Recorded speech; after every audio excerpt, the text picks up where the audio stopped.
నమస్కారం. ప్రతిధ్వని కార్యక్రమానికి స్వాగతం. దీపావళి తర్వాత స్టాక్ మార్కెట్ జోరందుకుంది. జూలై తర్వాత సెన్సెక్స్ మళ్లీ ఇవాళ 40,000 మార్కును అందుకుంది. మందగమనంలో ఉన్న ఆర్థిక వ్యవస్థను ఉత్తేజపరిచేందుకు కేంద్రం కార్పొరేట్ పన్ను తగ్గింపు సహా పలు ఉద్దీపన చర్యలు ప్రకటించింది. మరిన్ని ఉద్దీపన చర్యలకు అవకాశం ఉందన్న సంకేతాలతో సూచీలు పరుగులు తీశాయి. మరోవైపు త్రైమాసిక ఫలితాలు సానుకూలంగా రావడం కలిసి వచ్చింది. అటు అంతర్జాతీయంగా అమెరికా, చైనాల మధ్య వాణిజ్య ఒప్పంద అంచనాలతో మార్కెట్లు పుంజుకున్నాయి. ఈ నేపథ్యంలో స్టాక్ మార్కెట్ జోరుకు కలిసి వచ్చిన సానుకూల అంశాలేంటి? ఈ జోరు మార్కెట్లపై ఎలాంటి ఆశలు రేపుతోంది? కేంద్రం ఉద్దీపన చర్యలు, సంస్కరణలు మార్కెట్పై ఎలాంటి ప్రభావాన్ని చూపిస్తున్నాయన్న అంశాలపై ప్రతిధ్వని చర్చను చేపట్టింది. చర్చలో పాల్గొంటున్న ప్రముఖులు సి. కుటుంబరావు గారు, ప్రముఖ ఆర్థిక విశ్లేషకులు; జి. మురళీధర్ గారు, RLP securities senior vice president; J. Venugopal గారు, జన్మనీ జనరల్ మేనేజర్.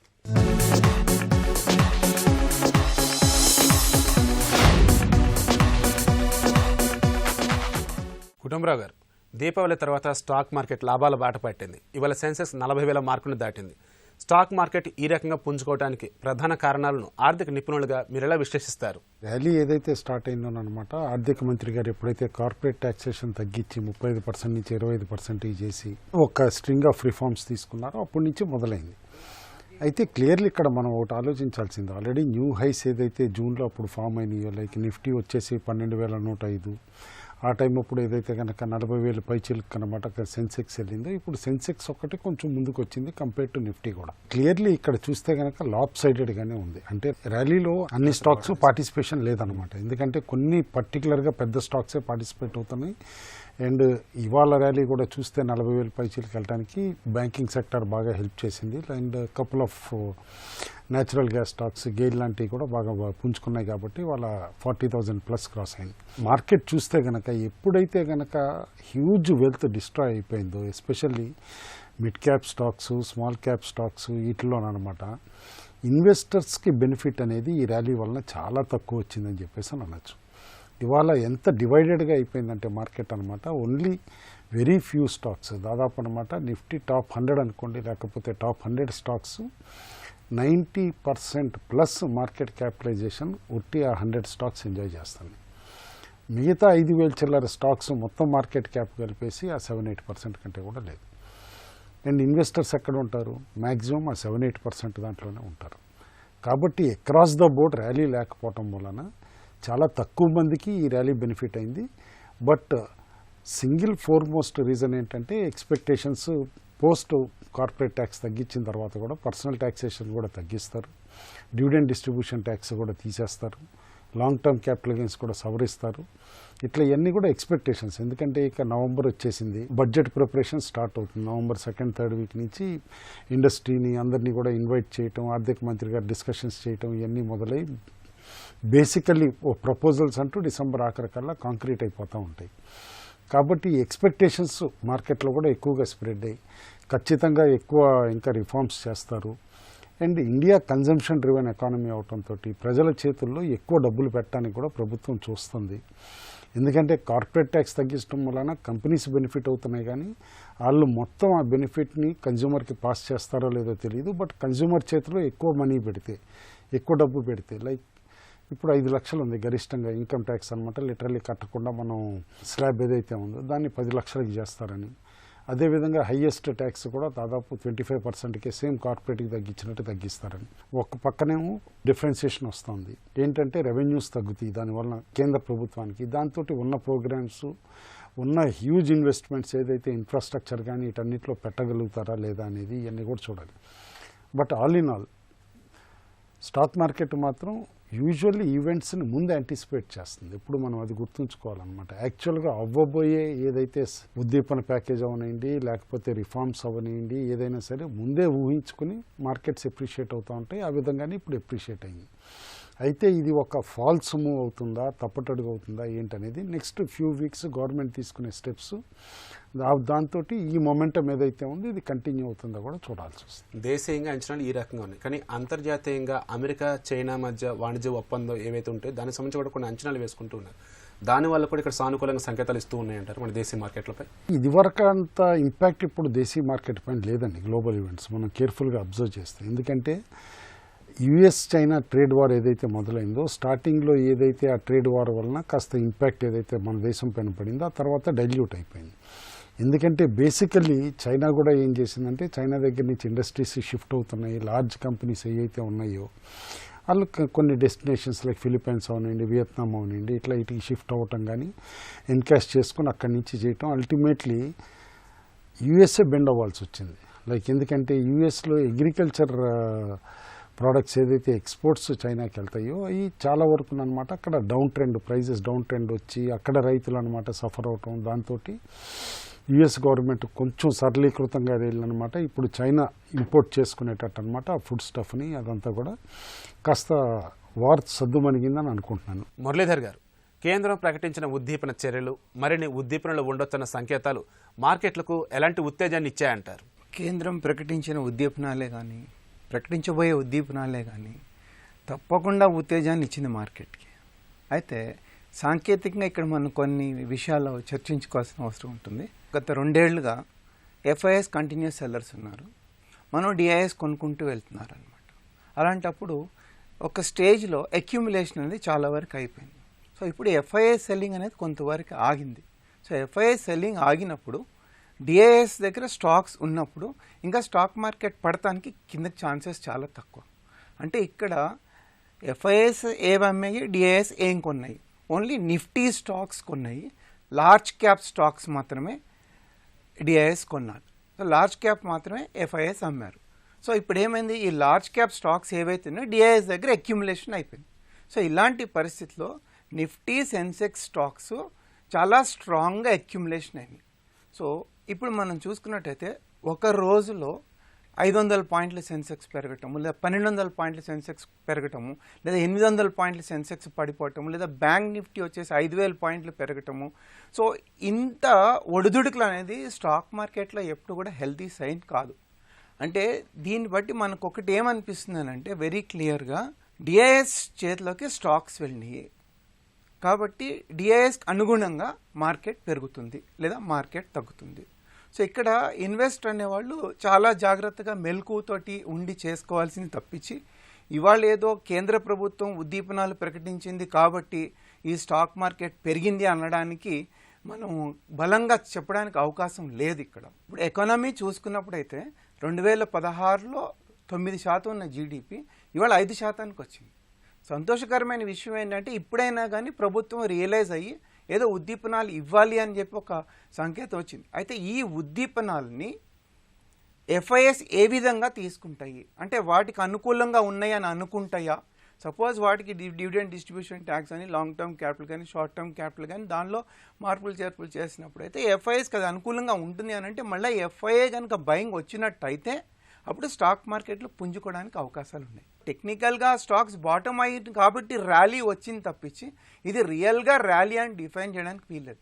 కాకపోతే ఇక్కడి నుంచి ఒక 20 to 40% పెరగడానికి ఛాన్సెస్ కరెక్ట్గా ఉంటాయి. ఆ 20 to 40% పెరిగిన తర్వాత ఎకానమీ ఏ విధంగా బలోపేతం అవుతుంది అన్న దాని మీద, మనకి గ్రోత్ ఎలా ఉంటుంది అన్న దాని మీద ఆధారపడి ఉంటుంది. ఈరోజు మార్కెట్ కనుక పరిశీలించినట్లయితే Infosys, ITC, Maruti Suzuki, Coal India, Tata Motors వంటి పెద్ద సంస్థలు లాభాల పట్ల కనిపిస్తున్నాయి. ఇవి ఇలా ఉంటే చిన్న అండ్ మధ్య స్థాయి షేర్ల పరిస్థితి ఏ రకంగా ఉందంటారు? ఇప్పుడు మదుపర్ల ఇన్వెస్ట్మెంట్స్ అన్నీ కూడా చిన్న వాటి మీదే ఉన్నాయి. సో చిన్న వాటి మీద ఉండటం వల్ల, స్మాల్ అండ్ మిడ్ క్యాప్ మీద ఉండటం వల్ల ఆల్మోస్ట్ 70% కిందకి పడిపోవడం వల్ల అక్కడి నుంచి ఒక 20-25% పెరిగినా కూడా మదుపర్లకు పెద్ద ఉపయోగం లేదు.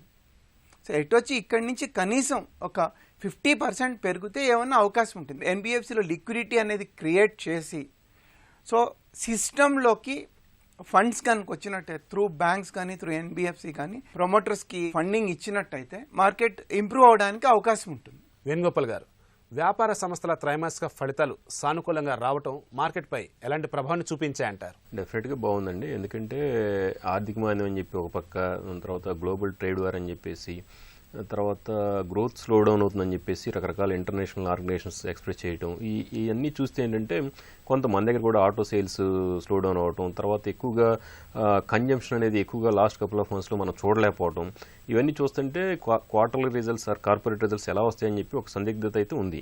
But first week off this October నుంచి చూస్తే ఈ క్వార్టర్లీ రిజల్ట్స్ ఇచ్చిన కంపెనీలో మోస్ట్ ఆఫ్ ద కంపెనీస్ మంచి రిజల్ట్సే అనౌన్స్ చేస్తాయి ఇప్పటివరకు. సో బ్రాడ్గా చూస్తే అప్పటి నుంచి ఇండెక్స్ కూడా దానికి తగ్గట్టుగానే స్వింగ్ వచ్చింది. దగ్గర 4 to 5% దాకా ఇండెక్స్ కూడా పెరగటం మనం చూసాం. సో మొత్తంగా చూస్తే ఏంటంటే అనుకున్న దానికన్నా ఎక్కువ అంటే మంచి పెర్ఫార్మెన్స్నే ఈ క్వార్టర్ రిజల్ట్స్ ఇప్పటివరకు ఇచ్చాయని చెప్పి మనం చెప్పొచ్చు.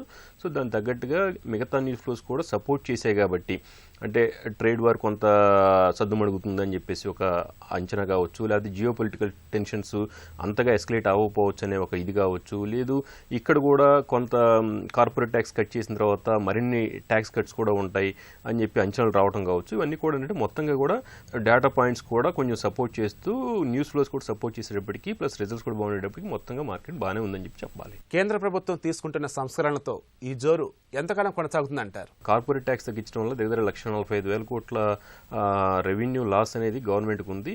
తర్వాత ఇప్పుడు ఏవైతే నిన్న లాస్ట్ ఫ్యూ డేస్ నుంచి బాగా స్పెక్యులేట్ అవుతుందో మార్కెట్లో, దాంట్లో ఏంటంటే ఇప్పుడు మనం చూస్తే దగ్గర సెక్యూరిటీస్ ట్రాన్సాక్షన్ ట్యాక్స్ ఎస్టీటీ అనేది అది కనుక రద్దు చేస్తే ఒకవేళ దగ్గర మొత్తంగా చూస్తే అది సేల్స్ మీద అంటే ట్రాన్సాక్షన్స్ మీద తీసుకునే ఛార్జ్ అనమాట. ఆ ఎస్టీటీ రద్దు చేయడం వల్ల దగ్గర 12,000 కోట్లు 11,000 కోట్లు గవర్నమెంట్కి లాస్ రావచ్చు. తర్వాత ఇంకోటి క్యాపిటల్ గెయిన్ ట్యాక్స్ ఏదైతే 1 year దాటి పెట్టుబడులు పెట్టి విత్డ్రా చేయడం ద్వారా వచ్చే లాభం ఏదైతే ఉందో అది అబోవ్ 1 lakh ప్రాఫిట్ 10% దాకా ట్యాక్స్ చేస్తున్నారు. సో 1 year దాటిన పెట్టుబడుల మీద వేసే ట్యాక్స్ ఏదైతే ఉందో దాన్ని ఇప్పుడు ఒకవేళ విత్డ్రా చేస్తే కనుక అరుణ్ జైట్లీ గారు ప్రవేశపెట్టిన దాన్ని విత్డ్రా చేస్తే దగ్గర 37 నుంచి 38,000 కోట్లు గవర్నమెంట్కి రెవెన్యూ లాస్ అవుతుంది. అది కాకుండా ఇప్పుడు పర్సనల్ ట్యాక్స్ గురించి కూడా మనకి లాస్ట్ కపుల్ ఆఫ్ వీక్స్లో నెంబర్ ఆఫ్ న్యూస్లో వస్తున్నాయి. అంటే ట్యాక్స్ స్లాబ్ అడ్జస్ట్మెంట్ చేస్తారని చెప్పేసి ఒక సర్వే ప్రకారం 1,45,000 కోట్ల దాకా రెవెన్యూ లాస్ రావచ్చు అని చెప్పి. మొత్తంగా ఏంటంటే కార్పొరేట్ ట్యాక్స్ తర్వాత ఇప్పుడు ఈ last 2-3 plus dividend distribution tax ఇవన్నీ తీయటం వల్ల ఏంటంటే వచ్చే గ్యాప్ ఏదైతే ఉందో డెఫిసిట్ ఏదైతే ఉందో ఆల్రెడీ మనం ద్రవ్యలోటు కరెంట్ ఖాతాలోటు రెండింటితో ఇబ్బంది పడుతున్నాం. సో వీటిని ఎలా అడ్రస్ చేస్తారు అంటే ఒకటి ఏంటంటే మార్కెట్లో కొంత తిరుగుతున్న వార్త ఏంటంటే డిస్ఇన్వెస్ట్మెంట్ టార్గెట్ 1,05,000 కోట్లు పెట్టుకున్నారు. అది మేబీ ఇంకొంచెం కూడా పెంచి అట్లా కొంత మేకప్ చేస్తారు. తర్వాత ఇంకా ఇతరత్ర రూట్ల ద్వారా కూడా కొంత చేస్తారని చెప్పేసి అనుకుంటున్నారు. రోడ్ని కనుక మనం పూడ్చి తద్వారా గ్రోత్ కనుక ఇచ్చేస్తే డెఫినెట్గా బాగుంటుంది. మదుపర్లు ఎలాంటి జాగ్రత్తలు తీసుకోవాలంటారు ఈ టైంలో? సెబీ కూడా ఏంటంటే ఈ మధ్య రెగ్యులేటర్ ఎవరైతే ఉన్నారో మార్కెట్ రెగ్యులేటర్ వాళ్ళు ఇచ్చేసింది కూడా ఏంటంటే 1 నుంచి 100 కంపెనీల వరకు లార్జ్ క్యాప్స్, 101 నుంచి 250 వరకు మిడ్ క్యాప్స్, అబౌట్ 250 ఏవైతే ఉన్నాయో అన్ని కంపెనీలు లిస్టెడ్ కంపెనీస్ అన్ని కూడా స్మాల్ క్యాప్స్ అని కేటగరైజ్ చేయడం జరిగింది. ఇది మనకి తెలియక ఏంటంటే చాలామంది ఆ 250 అండ్ అబౌవ్ ప్రైస్ తక్కువ ఉందని చెప్పేసి లేకపోతే ఏదో సమ్ అట్రాక్షన్ లేదు ఇవాళ స్మాల్ క్యాప్ రేపు మిడ్ ఆ తర్వాత లార్జ్ క్యాప్గా మారుతుందని చెప్పేసి అంచనాల మధ్య ఏంటంటే ఎక్కువగా మన వాళ్ళంతా కూడా ఏంటంటే ఎక్కువగా రిటైల్లో 90% ఆఫ్ రిటైలర్స్ ఎక్కువగా మిడ్ స్మాల్లో పార్టిసిపేట్ చేస్తారు. అది మంచిదా కాదా అంటే ఇప్పుడు మనం లాస్ట్ ఫ్యూ క్వార్టర్స్లో జరిగిన డెవలప్మెంట్స్ కనుక మనం కన్సిడర్ చేస్తే ఇన్స్టిట్యూషన్ ఫారిన్ ఇన్స్టిట్యూషన్ కావచ్చు లేదా డొమెస్టిక్ ఇన్స్టిట్యూషన్ కావచ్చు ఎక్కువగా లార్జ్ క్యాప్స్ 100 స్టాక్స్లో ఎక్కువ ఉండడానికి, ఒకవేళ కాదు అనుకుంటే ఇంకొంచెం పక్కగా జరిగితే 250 వరకు ఉండడానికి ఛాన్స్ ఎక్కువగా ఉంటుంది. వాళ్ళ అలొకేషన్స్లో 80% అలొకేషన్స్ అక్కడే ఉంటాయి మ్యాక్సిమం టాప్ 250 కంపెనీస్లో. మన వాళ్ళు ఎంత 250 నుంచి పై అట్లలో ఉంటున్నారు. సో అది కొంత మనం పందా మార్చుకోవాలి, మన విధానాన్ని మార్చుకొని లార్జ్ క్యాప్ కూడా కొంత వెయిట్ ఇవ్వాలి. లార్జ్ క్యాప్స్ ఎక్స్పెన్సివ్గా ఉన్నాయండి, మనకేం చీప్గా ఏం లేవు. ఒక 10 స్టాక్స్ పెరగటం వల్ల నిఫ్టీలో 50 కంపెనీస్, సెన్సెక్స్లో 30. సో వాటిలో కొన్ని కంపెనీలు మాత్రమే నేపథ్యం వహించి ఈ ర్యాలీకి బ్యాక్ బోన్గా నిలిచి ర్యాలీని చేసాయి. బట్ సెక్టర్స్ పరంగా చూస్తే రియాలిటీ, పవరు, మెటలు, తర్వాత బ్యాంక్స్, పిఎస్యూస్ ఇట్లాంటివన్నీ కూడా బాగా పడ్డాయి. మొత్తంగా చూస్తే ఏంటంటే మేనేజ్మెంట్ క్వాలిటీ బాగున్న కంపెనీలు, తర్వాత ఇండస్ట్రీ ప్రాస్పెక్ట్స్ బాగున్న కంపెనీలు, తర్వాత బ్యాలెన్స్ షీట్ క్లీన్గా ఉన్న కంపెనీలు అంటే ముఖ్యంగా ప్లెడ్జ్ పెట్టిన షేర్లు ఎక్కువగా ఉండటం, తర్వాత డెట్ బర్డెన్తో ఎక్కువగా సతమతం అవుతున్న కంపెనీలు అలాంటి వాటి జోలికి వెళ్లకుండా ఉండటం, కార్పొరేట్ గవర్నెన్స్ బాగున్న కంపెనీలకి వెళ్ళటం, తర్వాత గ్రోత్ ప్రాస్పెక్ట్స్ వాల్యూ ఉండాలి కంపెనీలో, గ్రోత్ ప్రాస్పెక్ట్స్ కూడా బాగుండాలి. అట్లాంటి కంపెనీని నెక్స్ట్ 1 to 2 yearsలో ఎందుకంటే ఇప్పటికిప్పుడు ర్యాలీ ఇక్కడి నుంచి టేక్ ఆఫ్ అయిపోయింది, తర్వాత ఇక ఛాన్స్ దొరకదని కాకుండా అసెట్ అలికేషన్ ప్రియారిటీ ఇస్తూ అంటే బంగారంలో కొంత, రియల్ ఎస్టేట్లో కొంత, స్టాక్స్లో కొంత, మ్యూచువల్ ఫండ్స్లో కొంత, traditional avenues like banks, post office ఇలాంటి వాటిలో అంటే మన దగ్గర ఉన్న ₹100 మిగిలి మొత్తం ఉంటే దాన్ని ఒక 4-5 మార్గాలను సెలెక్ట్ చేసుకుని నెక్స్ట్ 1 to 2 yearsలో స్ప్రెడ్ చేసుకుంటూ పెట్టాలి. కుటుంబరావు గారు, వ్యక్తుల వద్ద బంగారంపై పరిమితులు విధించే దిశగా కేంద్రం యోచిస్తోంది. అంతకంటే ముందు క్షమాభిక్ష పథకం తేవాలనుకుంటోంది. మరిన్ని సంస్కరణ దిశగా కేంద్రం అడుగులేస్తోందంటారా? అంటే ఇది సంస్కరణ అనాలా లేకపోతే ఒక నెగిటివ్ న్యూస్ అనాలా అనేది కూడా మనం చర్చించాల్సి వస్తుంది. ఎందుకంటే ఎమ్నెస్టీ స్కీమ్స్ ఇదివరకు ఏదైతే వచ్చినాయో ఆ ఎమ్నెస్టీ స్కీమ్స్ అన్నీ కూడా అనుకున్నంత ఫలితాలు ఏమి ఇవ్వలేదు. అయితే ఫస్ట్ టైం ఇప్పుడు బంగారంకి ఏదైతే ఎమ్నెస్టీ స్కీము క్షమాభిక్ష పథకం అంటారో ఏ విధంగా ఇస్తారు అనేది కేర్ఫుల్గా చూడాల్సి వస్తుంది. ఎందుకంటే ఇండియాలో యాజ్ అన్ ఎసెట్ క్లాస్ మనకు సేవింగ్సే ఉందనుకోండి, ఒక కుటుంబానికి చిన్న కుటుంబానికి సేవింగ్స్ ₹1,00,000 ఉంటే యాజ్ ఆఫ్ నో ఈవెన్ కూడా టుడే మ్యాక్సిమము ఈ ఫెటాల్ ఆ సేవింగ్స్ని ఫ్రూట్ఫుల్గా పెట్టాలంటే బంగారంలోనే పెడతారు. బంగారం తర్వాత సేవింగ్స్ బ్యాంక్ అకౌంట్లో అన్న పెట్టుకుంటారు, ఎఫ్డి అన్న పెడతారు, ఆ తర్వాతే స్టాక్స్కి వస్తారు. లీస్ట్ ఇన్వెస్ట్మెంట్ ఇప్పుడు కూడా ఇండియన్ మదుపుదారులు చూస్తే as an asset class investment చేసినప్పుడు బంగారం టాప్ ఆఫ్ ది ప్రయారిటీ ఉంటుంది. బంగారము, ఇల్లు ఇవన్నీ కూడా. అండ్ గత 1 year నుంచి చూస్తే కనుక బంగారం దివాళీ టు దివాళీ మనం చూస్తే కూడా 20% రిటర్న్ ఇచ్చింది. స్టాక్స్ ఏమో రిటర్న్స్ ఇవ్వలేదు. ఎందుకంటే చాలామంది చిన్న ఇన్వెస్టర్స్ అందరూ కూడా ఇప్పుడు ఇందాక మనం డిస్కస్ చేసినట్టు వేణు గారు చెప్పిన, మురళి గారు చెప్పిన అందరూ కూడా వెల్త్ డిస్ట్రాయ్ అయిపోయింది. ఎందుకంటే 60 to 70% కరెక్షన్ వచ్చేసి ₹100 ఉన్న షేర్ ఇవాళ ₹20, ₹30 అట్లా ఉంటుందో అనమాట చిన్న స్టాక్స్ అన్నీ కూడా. కాబట్టి వాళ్ళు ఈ క్షమాభిక్ష పథకం అనేది కరెక్ట్గా స్ట్రక్చర్ చేయకపోతే డిమానిటైజేషన్ ఏ విధంగా దెబ్బ కొట్టిందో దానికంటే పెద్ద దెబ్బ అవుతుంది ఇది. ఎందుకంటే ఇక్కడ ఒక్కటే పాయింట్ ఆలోచించాల్సింది ఏంటంటే ఇవాళ కూడా ఎవ్రీ ఇయర్ దాదాపు 2.5 లక్షల కోట్లు వర్త్ బంగారం భారతదేశంలో ప్రజలు కొంటున్నారు. లిటరలీ $35 billion అనమాట ఇన్వెస్ట్మెంట్. ఇంపోర్ట్ చేస్తున్నాము, ఇంపోర్ట్ చేసిన బంగారం ఇట్లా రీటైల్ సేల్స్ కానీ అన్నీ అవుతాయి.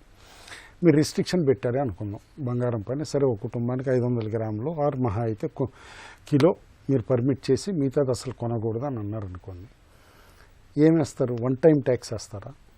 దానికంటే ఎక్సెస్ ఉన్న రిచ్ పీపుల్ పైన 1 time ట్యాక్స్, మీ దగ్గర ఉన్న ఎక్సెస్ బంగారం పైన 20% ట్యాక్స్ ఒకసారి కట్టండి, ఉంచుకోవచ్చు అంటారా? ఫ్యూచర్లో ఫ్రెష్ పర్చేజెస్ బ్యాన్ చేస్తారా?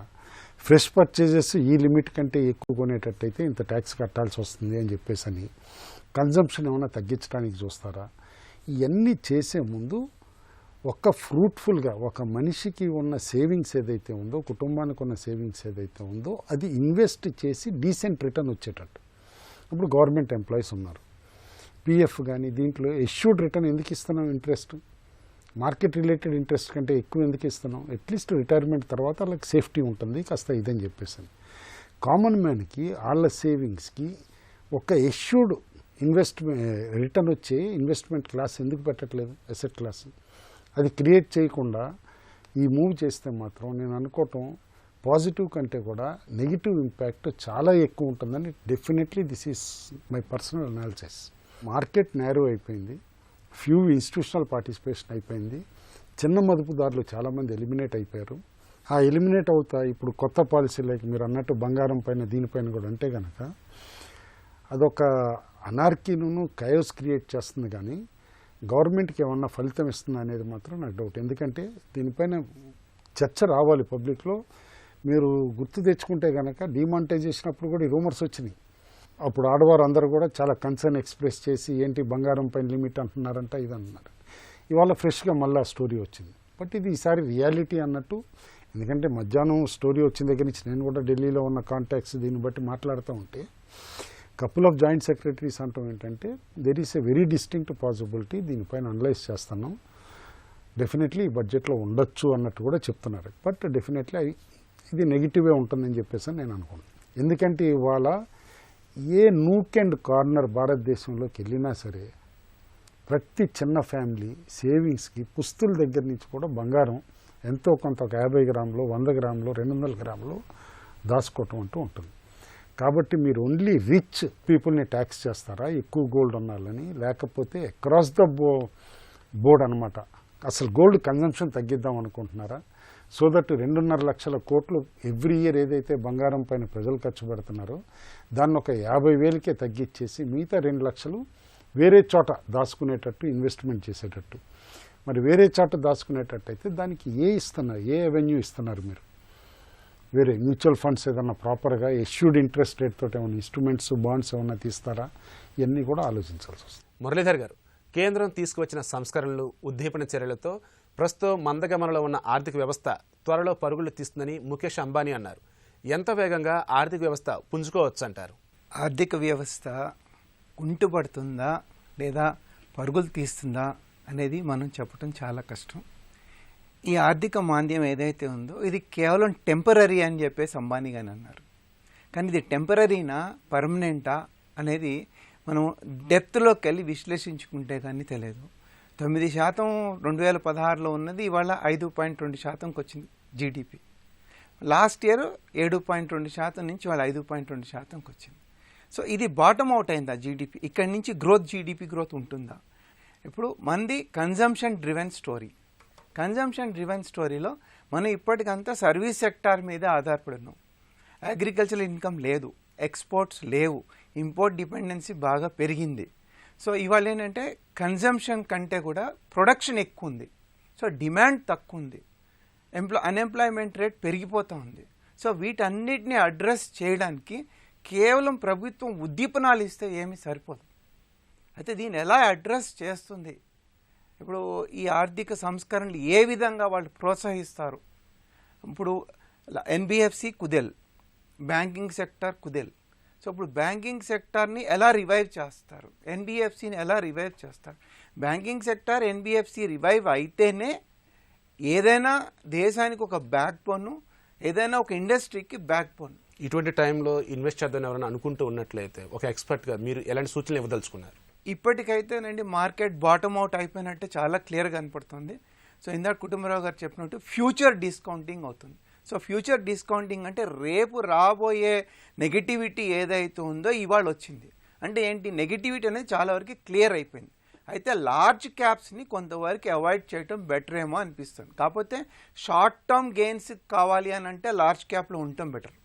లేదు లాంగ్ టర్మ్ గెయిన్ కావాలి అని అంటే మాత్రం ఏవైతే బాగా పడిపోయి ఉన్నాయో గ్రోత్ ఓరియంటెడ్ స్టాక్స్ ఏవైతే ఉన్నాయో, ఇప్పుడు మనకి మోటార్ వెహికల్ స్టాక్స్ ఉన్నాయి.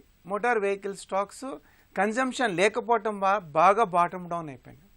సో ఆ విధంగా కన్జంప్షన్ స్టోరీ మీద డిపెండెంట్ ఏవైతే ఉన్నాయో, ఏవైతే బాగా బాటమ్ డౌన్ అయినాయో, ఎకనామీ రివైవ్ అవడానికి ఇప్పుడు అవకాశం చాలా ఉంది. అంటే 5.2% ఆల్మోస్ట్ బాటమ్ అవుట్ అయిపోయినట్లు లెక్క. సో ఈ స్టేజ్లో భయపడాల్సిన అవసరం లేదు. బట్ ఓన్లీ థింగ్ ఏంటంటే నిఫ్టీ, సెన్సెక్స్ లాంటివి మాత్రం అవాయిడ్ చేయటం చాలా సేఫ్. ఎప్పుడైతే వీక్లీ ఆప్షన్స్ వచ్చినాయో, వీక్లీ ఆప్షన్స్ మ్యానిపులేషన్ కోసం అని చెప్పేసి మనకి నిఫ్టీ, సెన్సెక్స్ వాలటాలిటీ చాలా హెవీగా ఉంటుంది. అంటే 500 పాయింట్స్ టు 1200 పాయింట్స్ ఉంటుంది. సో నిఫ్టీ ట్రేడింగ్ కొంత అవాయిడ్ చేస్తూ గ్రోత్ ఓరియంటెడ్ స్టాక్స్లో పెట్టడం అనేది సేఫ్. వేణుగోపాల్ గారు, భారత్ను $5 ట్రిలియన్ ఆర్థిక వ్యవస్థగా మార్చాలని కేంద్రం లక్ష్యంగా నిర్దేశించుకుంది. ఆ లక్ష్యం సాధ్యం కావాలంటే ఎలాంటి సంస్కరణలు ఇంకా అవసరం అంటారు? అంటే ఇప్పుడు తీసుకున్న జిఎస్టీ కొంత ఫైన్ ట్యూన్ చేయాల్సిన అవసరం ఉంది. తర్వాత ఐబీసీ యాక్ట్ ఒకటి చాలా బాగా పనిచేస్తుందని చెప్పాలి. ఎందుకంటే ఎన్పిఎల్ని బాగానే కలెక్ట్ చేయడంలో అది ప్రధాన పాత్ర పోషిస్తుంది. తర్వాత రెరా యాక్ట్ అని చెప్పి రియల్ ఎస్టేట్ యాక్ట్ కూడా, అది కూడా పర్వాలేదు. బట్ వీటితో పాటు ల్యాండ్ అండ్ లేబర్ రిఫార్మ్స్ తీసుకురావాలి. అవి డెఫినెట్గా, ఎందుకంటే ఈజ్ ఆఫ్ డూయింగ్ బిజినెస్ చేయాలంటే అవి ఫస్ట్ అవి అడ్రస్ చేయాలి. Ease of doing business rank పెంచుకోవడమే కాకుండా ప్రాక్టికల్గా రియాలిటీలో కూడా పెంచుతూ ప్రైవేట్ ఇన్వెస్ట్మెంట్స్, ప్రైవేట్ క్యాపెక్స్ వచ్చేలాగా దృష్టి పెట్టాలి. తర్వాత ఇంపోర్ట్స్ని తగ్గించడం చేయాలి, లేకపోతే ఎక్స్పోర్ట్స్ని పెంచేలాగన్నా చర్యలు చేపట్టాలి. దానికి సంబంధించిన ఇన్సెంటివ్స్ కానీ ఏదైనా ఒక రూట్ మ్యాప్ అనేది ఎక్స్పోర్ట్స్ పెంచేలా చేయాలి. మొత్తంగా చూస్తే ఏంటంటే ఉద్యోగ కల్పన, అంటే ఎంప్లాయ్మెంట్ క్రియేషన్ అనేది పరమావధిగా ఎప్పుడైతే మరిన్ని నిర్ణయాలు, మరిన్ని సంస్కరణలు వస్తాయో అప్పుడు ఆటోమేటిక్గా గ్రోత్ పాత్ అనేది కంటిన్యూ అవుతుంది, వృద్ధి పాత్ అనేది కంటిన్యూ అవుతుంది. దీంతోపాటు ఇప్పుడు ఏవైతే ఆన్గోయింగ్ క్రైసిస్ బ్యాంక్స్లో కానీ ఎన్బిఎఫ్స్ ఓవరాల్గా ఫైనాన్షియల్ సెక్టర్ కుదేలవుతూ వస్తుందో, దాంట్లో లిక్విడిటీ కావచ్చు, లేకపోతే క్రెడిట్ ఆఫ్ టేక్ కావచ్చు, అలాంటి ఇష్యూస్ మీద ప్రధానంగా ఫోకస్ పెట్టి వాటిని అడ్రస్ చేయడం ద్వారా మురళి గారు చెప్పినట్టు కానీ, కుటుంబరావు గారు కానీ, అలా ఏంటంటే ముఖ్యంగా ప్రధానంగా మనకి ఏవైతే ప్రస్తుతం ఉన్న గడ్డు పరిస్థితులకి ప్రధానమైన రూట్ కాజ్ ఏవైతే ఉందో దాన్ని అడ్రస్ చేయడం ద్వారా మనం ముందుకు వెళ్ళడానికి ఛాన్స్ ఉంటుంది. సో ముఖ్యంగా ఏంటంటే కన్జంప్షన్ అనేది ఎప్పుడు వస్తుంది అంటే ఎప్పుడైతే ఎంప్లాయ్మెంట్ క్రియేషన్ అద్భుతంగా ఉంటుందో అప్పుడు వస్తుంది. సో ఎంప్లాయ్మెంట్ క్రియేట్ అవ్వడం కోసం ముఖ్యంగా గవర్నమెంట్ స్పెండింగ్ బాగున్నప్పటికీ ప్రైవేట్ ఇన్వెస్ట్మెంట్స్ సరిగ్గా లేవు కాబట్టి దాని మీద ఫోకస్ పెట్టాలి, ఎక్స్పోర్ట్స్ బాగా చేయాలి, ఎంప్లాయ్మెంట్ జనరేట్ చేయడం ద్వారా ఇవన్నీ కూడా మిగతా అన్ని పాసిబిలిటీ ఉంటాయి. తర్వాత ఇప్పుడు చెప్పే ఏదైతే ట్యాక్స్ కట్స్ అనేవి కూడా కొంత మరింత సరళతరం చేస్తూ ఎక్కువ మందిని ట్యాక్స్ నెట్లోకి కనుక రాడార్లోకి కనుక తీసుకొస్తే తద్వారా కూడా గ్రోత్ అనేది పాసిబిలిటీ ఉంటుంది. సో 1980లో ఇవాళ మనం ఎక్కడున్నామో 1980లో యూఎస్ అక్కడ ఉంది, $2.5 trillion అరౌండ్. ఇప్పుడు వాళ్ళు అక్కడి నుంచి $20 trillion వచ్చారు. Out of $80 trillion globe, $80 trillion అనుకుంటే గ్లోబ్ మొత్తం, దాంట్లో 20 వాళ్ళు సింహభాగం పోషిస్తున్నారు. దాని తర్వాత around $14 to $15 trillion China. So మనం 2.5, 2.6, 2.7 ఇక్కడే మనం స్వింగ్ అవుతూ ఉంది. కాబట్టి ఇక్కడి నుంచి మన $5 trillion పెద్ద విషయం అయితే కాదు. మనకున్న యంగ్ ఇండియా కానీ, మనకున్న డొమెస్టిక్ సేవింగ్ రేట్ కానీ, తర్వాత మనకున్న పబ్లిక్ ప్రైవేట్ పార్ట్నర్షిప్లో టేకప్ చేస్తున్న ప్రాజెక్ట్స్ కానీ అన్నీ కూడా బాగున్నాయి. మిగతా స్ట్రక్చరల్ అడ్వాంటేజ్ ఇండియాకు ఉన్నాయి. అంటే తర్వాత హై ఇంట్రెస్ట్ రేట్స్ ఈ మధ్య చూసాం మనం, లాస్ట్ కపుల్ ఆఫ్ టైమ్స్లో ప్రతిసారి 25-35 బేస్ పాయింట్స్ తగ్గించుకుంటూ ఇంట్రెస్ట్ రేట్స్ కూడా 5.15 దాకా తీసుకురావడం జరిగింది. సో ఇక్కడి నుంచి కూడా డౌన్ ద లైన్ ఇంకొక 1 to 2 రేట్ కట్స్ ఉంటే డిపాజిట్స్కి ఇబ్బంది ఉన్నప్పటికీ గ్రోత్ కావాలంటే డెఫినెట్గా లో ఇంట్రెస్ట్ రేట్ కూడా మిగతా గ్లోబ్తో చూసినప్పుడు మనం ఇప్పుడు కూడా హై ఇంట్రెస్ట్ రేట్స్లో ఉన్నాం. కాబట్టి అది కూడా తగ్గిస్తే అలాంటి సంస్కరణలు కూడా, అంటే మెయిన్గా మనీ మార్కెట్స్లో కూడా కొన్ని నిర్ణయాలు చేపట్టిన వరకు కూడా గ్రోత్ ఇది అవుతుంది. ఓవరాల్గా చూస్తే స్ట్రక్చరల్ అడ్వాంటేజ్ ఉన్నాయి. అవసరమైన చర్యలు, సంస్కరణలు కనుక చేపడితే డెఫినెట్గా బాగుంటుంది. కేంద్ర ప్రభుత్వం ఇటీవల తీసుకున్న ఉద్దీపన చర్యలు, సంస్కరణల ఫలితాలు స్టాక్ మార్కెట్పై ప్రభావం చూపించాయని నిపుణులు విశ్లేషిస్తున్నారు. ప్రస్తుతం మందగమనంలో ఉన్న ఆర్థిక వ్యవస్థ త్వరలో మళ్లీ పరుగులు తీస్తుందన్న ఆశాభావం వ్యక్తం చేస్తున్నారు. ఇది నేటి ప్రతిధ్వని. నమస్కారం.